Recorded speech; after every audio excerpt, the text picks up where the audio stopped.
जय हिंद। सबसे पहले एक वार्निंग भैया, पाकिस्तान के लोग इस वीडियो को न देखें तो ही अच्छा है, क्योंकि इस वीडियो में हम बताएंगे कि कैसे हमारे भारत के वीर सिपाहियों ने, दो सैनिकों ने मिलकर पाकिस्तान के 93,000 फौजियों को घुटने टेका दिया था और दुनिया का सबसे बड़ा हार हुआ था और भारत के 2 सैनिक मारे गए थे लोंगेवाला में। हम इस वीडियो में बताएंगे कैसे PNS गाजी को डुबा दिया गया। ये भी बताएंगे कि चाइना पाकिस्तान का इतना बड़ा दोस्त बनता है, लेकिन 1971 में क्यों नहीं बचा पाया, न चाइना बचा पाया और न ही अमेरिका बचा पाया। इस वीडियो में हम A to Z बातें करेंगे।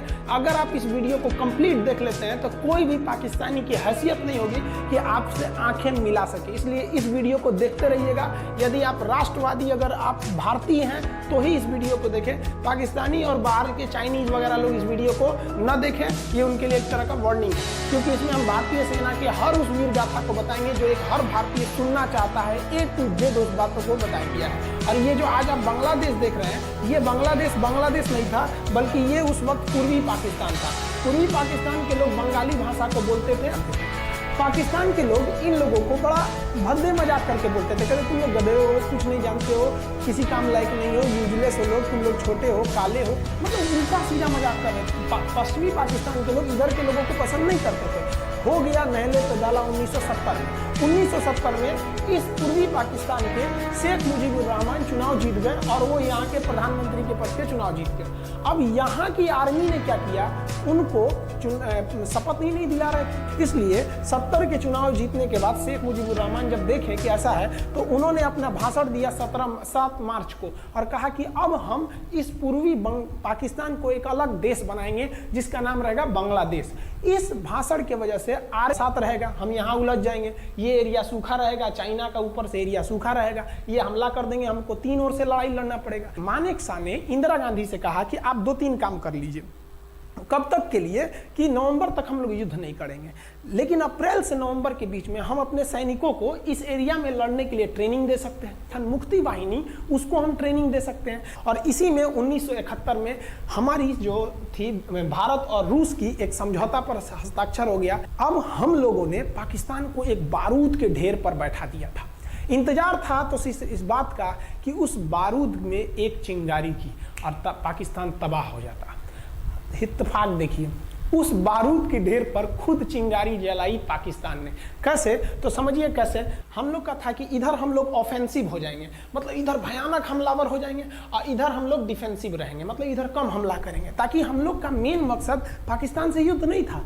हमारा मेन मकसद था हमारे अपने बांग्लादेशी भाइयों पर जो जुल्म हो रहा था, जो उनकी बहनों को रेप हो रहा था, इतना भयानक किया था वहां पर पाकिस्तानियों ने कि बाप के सामने बेटी का रेप करते थे और उसके बाद बाप को मार के कहते थे तू भी रेप कर। इतना मतलब मानवता पूरी खत्म कर दिया गया वहां पर। तो भारत ने कहा कि इधर हम डिफेंसिव रहेंगे। पाकिस्तान को यह खबर लग गई कि भारत ना इधर कमजोर है। अरे भैया, इधर हम कमजोर थोड़ी हैं, इधर कम सैनिक रखे हैं और इधर हम भयानक रखे हैं, तो इसका मतलब ये थोड़ी है कि हम कमजोर हो जाएंगे। भैया, कहा जाता है ना कि सोनार के घर का कचड़ा भी बनिया के बादाम से महंगा बिकता है। देखिए, हम लोग ठंडी का इंतजार ही कर रहे थे कि पाकिस्तान ने गलती कर दिया। उसने 3 दिसंबर को अचानक हमला कर दिया श्रीनगर पे, पठानकोट पर, चंडीगढ़ पर, यहाँ पर आगरा हवाई अड्डे पर तबातोड़ हमला कर दिया। एयरफोर्स का इतना भयानक हमला पाकिस्तान का भारत पर हुआ कि भारत देखते रह गया। धड़ पाकिस्तान की जहाजें एंट्री मार गई सब भारत में, उसकी एयरफोर्स एंट्री कर दी। इतना भयानक हमला था, इतना भयानक कि भारत का एक भी सैनिक नहीं मरा।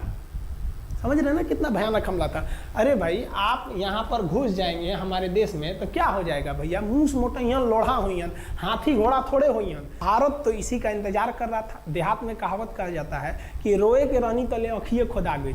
भैया, हम प्लाने कर रहे थे कि हमला करने के लिए कि आप हमारे पे हमला करिए दीजिए। अब विश्व का भी दबाव नहीं आएगा। लाइन से देखिए, लाइन से पाकिस्तान की टैंक आई तो शुरुआत में तो भैया ओरिजिनल माइंस था, धड़ाम से लगा, पाकिस्तान की टैंक उड़ गई। पाकिस्तान का एक टैंक उड़ा, फिर दूसरा उड़ा, तीसरा उड़ा। पाकिस्तानी एकदम डर गए सब। ब्रिगेडियर तारिक मीर कहें कि भैया, यहाँ तो माइंस लगा के रखा है इन लोगों ने, एक काम करो, इंजीनियरों को बुलाओ, पूरा माइंस निकालो। अब ब्रिगेडियर जो हमारे मेजर कुलदीप सिंह थे, ये जानते थे कि बाबू, अगर हम तुमको रात भर रोक दिए ना तो सुबह हमारी एयरफोर्स आएगी, तुमको जिंदा नहीं छोड़ेगी। इसलिए इन्होंने पूरा टिफिन बिछाया था। इन पाकिस्तानियों ने 6 घंटे लगा दिए उनको निकालने में। इंजीनियर आते थे तो डर के मारे टिफिन निकालते थे, अरे बाप रे बाप, और टिफिन में तो ईटा पत्थर भर देते थे और डर के ले जाते थे, भागो भागो भागो माइन से। इसको अगर हम झूठ बोल रहे हो तो आप खुद पता कीजिएगा अपने यहाँ के इतिहास में भाई। हिंदुस्तान ये ग्वादर बंदरगाह पे छुप गए थे सब। आप देखिए कराची का क्या हाल हुआ था उस समय, हमारे एयर नेवी ने क्या हाल किया था। पाकिस्तान का जितना जहाज बस मिल जाए कि भैया ये जहाज किसका है, तो भैया जब पता चले कि भैया ये जहाज पाकिस्तान का है, ये हाल हो जा रहा था जहाज का। यहाँ देख लीजिए इनका पूरा ध्वस्त का, भैया ऐसे मारा जाता है। हाँ अरे भाई बच्चा को बच्चा की तरह मारना चाहिए। इंडिया की नेवी ने भी हद कर दिया, बताइए इस तरह मारा जाता है। हाँ यहाँ देख लीजिए पूरा का पूरा धज्जी उड़ा दिया इन लोगों को। अरे भाई बच्चा है बिगड़ गया है तो थोड़ा सा आराम से ना मारिएगा, कि देख रहे हैं इस तरह से मारा पूरा पाकिस्तान के, कराची बंदरगाह उड़ गया। तो पाकिस्तान का तो इधर से तो पूरा का पूरा धज्जी उड़ा दिया। अभी शुरुआत हुए युद्ध के केवल 2 दिन हुए हैं, आप दिल थाम के रखिए, अभी युद्ध लंबा चलने वाला है। 3 दिसंबर को स्टार्ट किए, 4 दिसंबर को हम लोग लोंगे वाला धो दिए, अब 5 दिसंबर को कराची। पाकिस्तानियों ने अमेरिका में फोन किया, भैया आप कुछ कीजिए। तो अमेरिका ने ना यूएनओ में मुद्दा उठा दिया, यूनाइटेड नेशन ऑर्गेनाइजेशन, इसकी जो सिक्योरिटी काउंसिल है, सुरक्षा परिषद, इसमें कह दिया पूर्वी पाकिस्तान पर जुल्म कर रहा है, मार रहा है। तो रसिया उस समय हमारा साथ दिया, कहा कि तू देर जानता है जुल्म कर रहा है, भारत जो कर रहा है सही कर रहा है, हम इस प्रस्ताव के खिलाफ में वीटो करते हैं। वीटो अगर कोई देश, 5 देश को वीटो है, इस पर अलग चर्चा करेंगे, अगर किसी ने वीटो कर दिया तो वो प्रस्ताव रद्द हो जाता है। तो पाकिस्तान की एक और उम्मीद यहाँ पर अपना दम तोड़ दी। अब पाकिस्तान कहा अमेरिका से कि भैया आप ही हमको बचा लीजिए। तो अमेरिका ना भारत पाकिस्तान की ओर से भारत पर हमला करने के लिए अपना सबसे खतरनाक जहाज भेज दिया, 7वां बेड़ा। देखेंगे 7वां बेड़ा को, अगर तो इतना भयानक था 7वां बेड़ा। ये अमेरिका का साथ अकेले चलता ही नहीं था, इतनी पूरी फौज के साथ, नेवी के साथ चलता था। ये किस लिए आया था? विक्रांत को डुबाने के लिए, और इसका साइज विक्रांत से डबल था। इसके आगे विक्रांत नहीं टिक पाता। अब इंदिरा गांधी भी टेंशन में रह गई। ले तब उस समय इंदिरा गांधी को याद आया कि भैया हमारा एक और तो हम समझौता करके आए हैं, अगर अमेरिका पाकिस्तान का साथ दे सकता है तो रूस से हम भी तो समझौता करके आए हैं। तो भारत ने रूस को कहा कि भैया अमेरिका इतना भयानक 7वां बेड़ा भेज दिया, आप हमारी मदद कीजिए।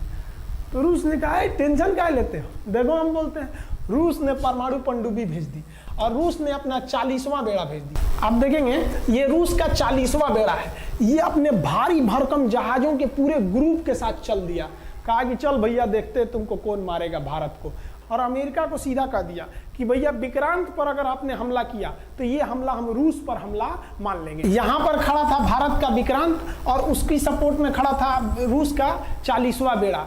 और रूस ने यमन से अपनी एयरफोर्स को भी कह दिया था कि भैया तुम भारत की देखभाल करना। तो भारत की सुरक्षा के लिए इतने लोग, और अमेरिका अपना 7वां बेड़ा लेके यहाँ मुंह देख रहा था, और ब्रिटेन ने भी अपने ईगल नाम के बेड़ा को भी भेज दिया था। तो ये 2 लोग हमारे खिलाफ आ गए थे लड़ने के लिए। कि अब बताइए हम लोग बंगला रह गया। भारत ने जो अपना वादा किया था कि शेख मुजीबुर रहमान को स्वतंत्र करेंगे, बांग्लादेश को स्वतंत्रता दिलाएंगे, उनके अधिकारों के लिए लड़ेंगे, भारत ने अपने वादा को पूरा किया। आज शेख मुजीबुर रहमान की बेटी शेख हसीना बांग्लादेश की कमान संभाले हुई हैं। शेख हसीना, जब हमको याद है जब वो भारत आई थी तो एयरपोर्ट पे, तो मोदी जी एयरपोर्ट पर रिसीव करने गए थे, जबकि ऐसा नहीं होता है। शायद ही बांग्लादेश की प्रधानमंत्री को पूरी दुनिया में कोई बड़े देश का राष्ट्रपति रिसीव करने जाए, प्रधानमंत्री रिसीव करने जाए। तो भारत अपने पड़ोसियों का इतना ख्याल रखता है, चाहे वो नेपाल हो,